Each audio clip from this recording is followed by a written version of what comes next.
സഹോദരങ്ങളെ, ഖദീജ ബീവി അള്ളാഹുവിന്റെ റസൂൽ ഒരു നല്ല ഭർത്താവായി മാറി. എങ്ങനെ നല്ല ഭർത്താവായി മാറി?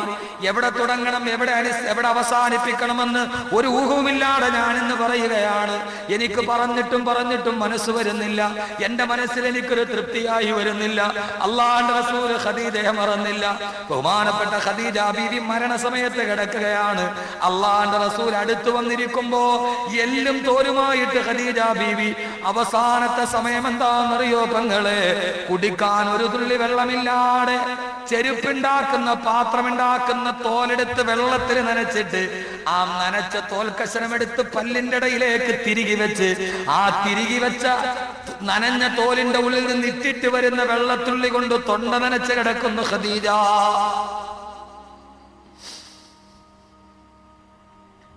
മരണസമയത്ത് ആരാ? കോടിപതിയായ ഹുവൈലിദിന്റെ മകൾ.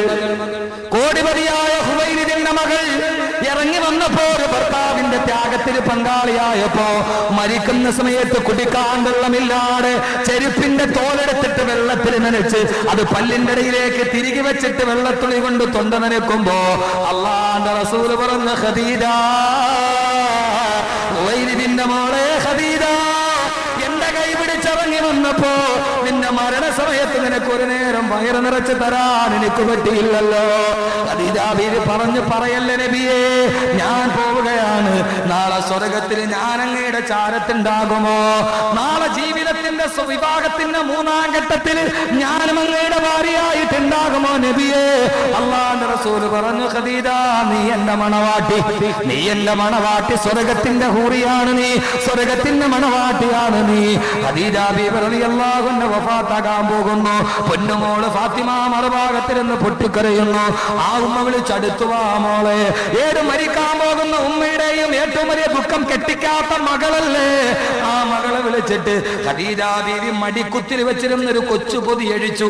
അതിന്റെ ഉള്ളിൽ ഒരു ചെറിയ സ്വർണ്ണമാലയുണ്ടായിരുന്നു. പൊന്നുമോളെ ഫാത്തിമ, എന്റെ ഉള്ളതെല്ലാം എന്റെ ഉപ്പയുടെ സമ്പത്ത് മുഴുവൻ ദീനിന് വേണ്ടി ചെലവഴിച്ചു. ഇത് നിന്റെ വാപ്പ എനിക്ക് മഹറായിട്ട് തന്ന സ്വർണ്ണമാലയാണ്.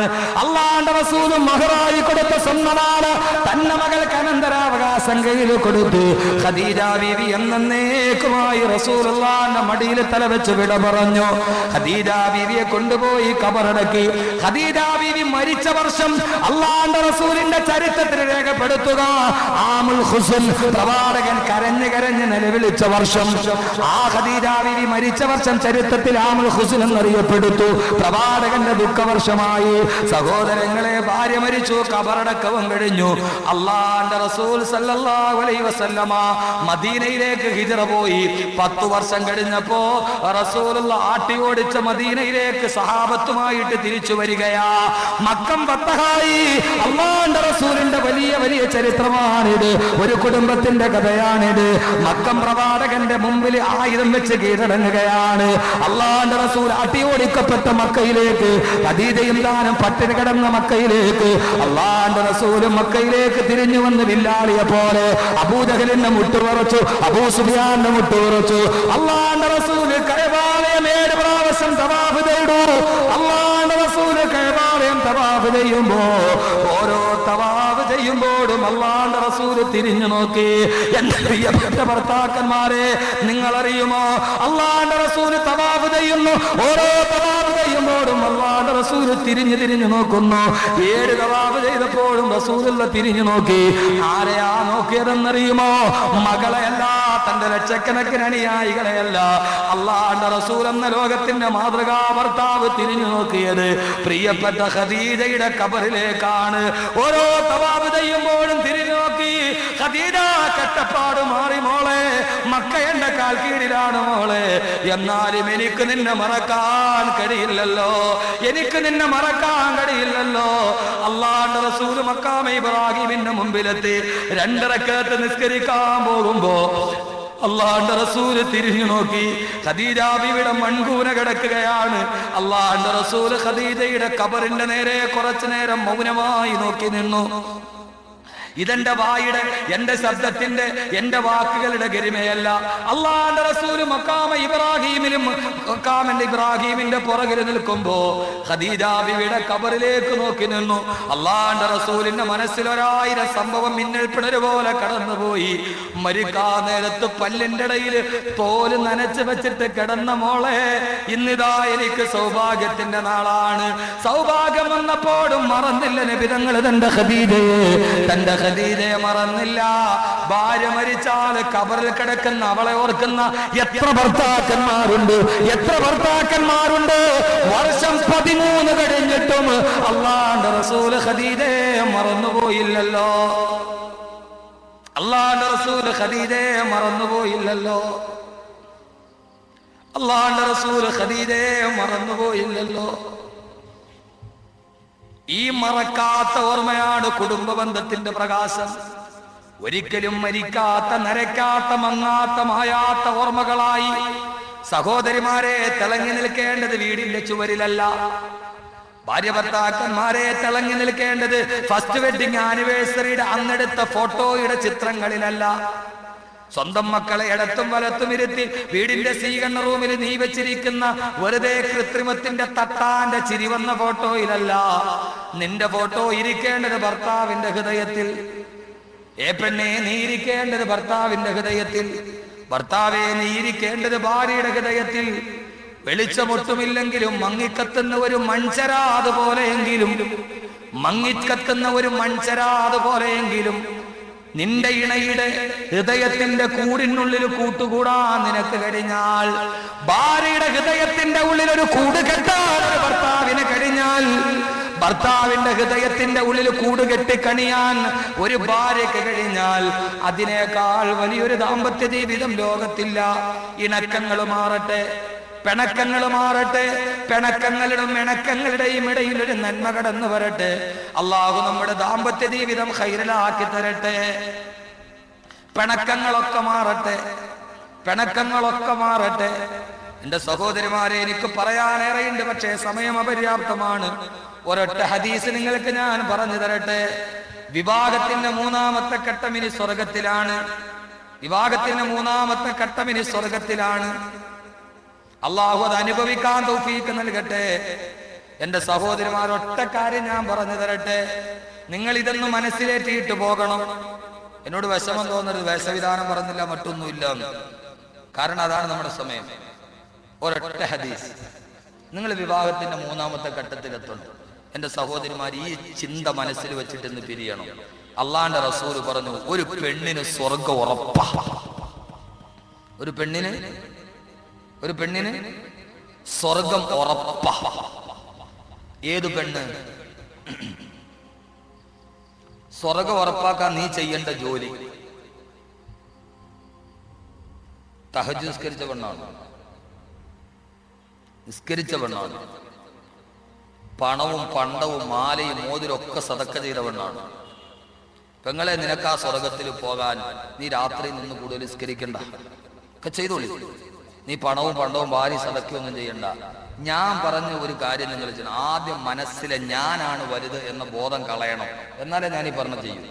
പക്ഷെ അത് ചെയ്യൂന്നുള്ള ഓർമ്മയില്ല. അള്ളാഹുവിന്റെ പ്രവാചകൻ ഒരു പെണ്ണിന് സ്വർഗം ഉറപ്പാ. ഏതാ പെണ്ണ്? അവളും അവളുടെ ഭർത്താവും കൂടി ഒരു ദിവസം വഴക്കൂടി. അവളും അവളുടെ ഭർത്താവും കൂടി ഒരു ദിവസം വഴക്കുകൂടി. വഴക്ക് കൂടിക്കൊണ്ടിരുന്നപ്പോ ഇവള് ദേഷ്യം വന്നപ്പോ ആ ഭർത്താവിന് ആവശ്യമുള്ളതും ഇല്ലാത്തതും ഒക്കെ പറഞ്ഞു. സാധാരണ പെണ്ണുങ്ങൾ അങ്ങനെയാണല്ലോ, പെട്ടെന്ന് ദേഷ്യം വരും. ആ ദേഷ്യം വരുന്ന പെണ്ണുങ്ങൾ ദേഷ്യം വരുമ്പോ പിന്നെ ഭർത്താവാണ് വാപ്പയാന്ന് നോക്കൂല, അങ്ങ് പറയും. പറഞ്ഞ് തന്റെ ഭാര്യ പറഞ്ഞ വാക്കോർത്തപ്പോ ആ ഭർത്താവിന്റെ മനസ്സ് നൊന്തു. അയാൾക്ക് സഹിക്കാൻ കഴിയുന്നില്ല. ഭാര്യയുടെ നാവിൽ നിന്ന് വരുന്ന ആ വർത്താനം കേട്ട് രാവിലെ മുതൽ വൈകുന്നേരം വരെ കച്ചവടം ചെയ്ത് തളർന്ന് വീട്ടിൽ വന്നപ്പോ ഭാര്യ ഒരു ചെറിയ വഴക്കുണ്ടായപ്പോൾ തന്നോട് പറഞ്ഞ വാക്ക് കേട്ടപ്പോ ഭർത്താവിന്റെ മനസ്സ് നൊന്തു. അവന് സഹിക്കാൻ കഴിഞ്ഞില്ല. അവൻ നേരെ രാത്രി സമയം വീടിന്റെ മുറ്റത്തിറങ്ങി ഒരു കസേര ഇട്ടിട്ട് ആ കസേരയിൽ ചാരി കിടന്ന് ആകാശത്തേക്ക് നോക്കി. തന്റെ ഭാര്യ പറഞ്ഞ വാക്കുകൾ മനസ്സിൽ വന്നപ്പോ അവന്റെ കണ്ണിലൂടെ കണ്ണുനീരൊഴുകി. അള്ളാഹുവിന്റെ പ്രവാചകൻ പറഞ്ഞൊരു പെണ്ണിന് സ്വർഗമുറപ്പാ. അവള് ഭർത്താവുമായിട്ട് വഴക്ക് കൂടിയപ്പോ എന്തൊക്കെ വല്ലാതെ അവള് നാവ് കൊണ്ട് വിളിച്ചു പറഞ്ഞു പോയി. അത് കേട്ടപ്പോൾ ഭർത്താവിന്റെ മനസ്സുന്നുണ്ടോ, അള്ളാഹുവേ ഞാൻ ഇത്രയേറെ കഷ്ടപ്പെട്ടിട്ടും അവൾ എന്നെ കുറിച്ച് ഇങ്ങനെ പറഞ്ഞല്ലോ അല്ലാ, അവൾ എന്നെ ഇങ്ങനെ പറഞ്ഞല്ലോ അല്ലാ, സഹിക്കാൻ കഴിഞ്ഞില്ല. സഹോദരങ്ങളെ, ഭാര്യമാര് പറഞ്ഞാല് നമ്മുടെ ഹൃദയം പൊട്ടും. അവൻ വീടിന്റെ മുറ്റത്തിറങ്ങി കസേരയിൽ കിടന്ന് ചാരി കിടക്കുകയാണ്. അല്ലാഹുവേ എന്റെ പെണ്ണൻ എങ്ങനെ പറഞ്ഞല്ലോ അല്ലാ. അവന്റെ കണ്ണിലൂടെ കണ്ണുനീരിന്റെ 2 തുള്ളി താഴോട്ടിട്ട് വീണു. ഈ ഭാര്യ നോക്കുമ്പോ തന്റെ ഭർത്താവിന്റെ കണ്ണിന്റെ വാട കണ്ണുനീരുരുണ്ടുകൂടുകയാണ്. അല്ലാഹുവിന്റെ റസൂല് പറഞ്ഞു, ആ പെണ്ണ് പോയിട്ട് ഭർത്താവിന്റെ കയ്യിൽ പിടിച്ചിട്ട് ഞാൻ അറിയാതെ പറഞ്ഞതാണ് മാപ്പാക്കണേ എന്ന് പറഞ്ഞാൽ വദബത്തിലഹൽ ജന്ന, വദബത്തിലഹൽ ജന്ന, വദബത്തിലഹൽ ജന്ന. ആ പെണ്ണിന് സ്വർഗമുറപ്പാണ്, സ്വർഗമുറപ്പാണ്, സ്വർഗമുറപ്പാണെന്ന് ലോകൈക ഗുരുനബി മുഹമ്മദ് മുസ്തഫ. പെങ്ങളെ, സ്വർഗമോത്തിട്ടൊന്ന് താന്നു കൊടുക്ക്.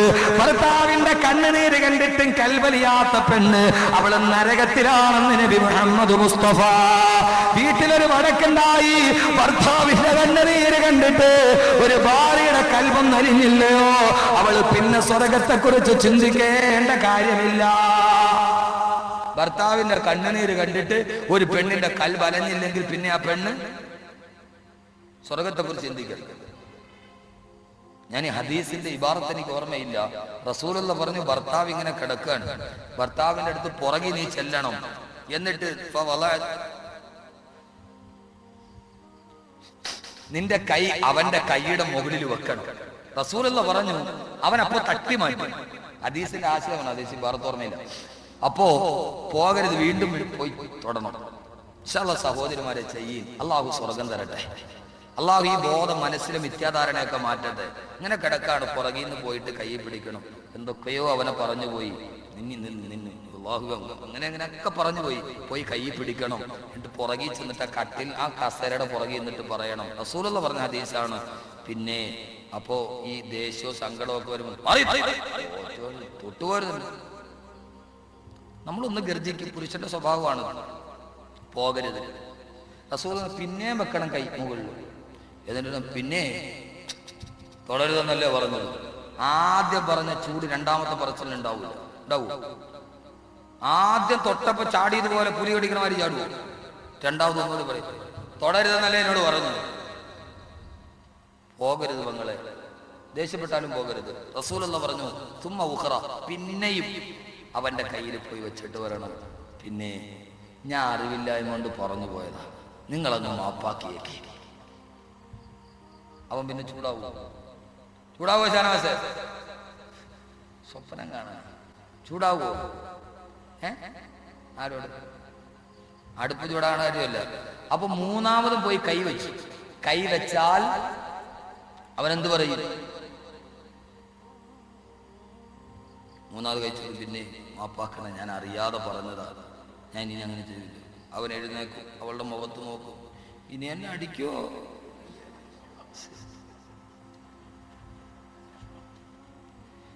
ഞാനൊരു കാര്യം നിങ്ങളോട് ആത്മാർത്ഥമായിട്ട് ചോദിക്കട്ടെ.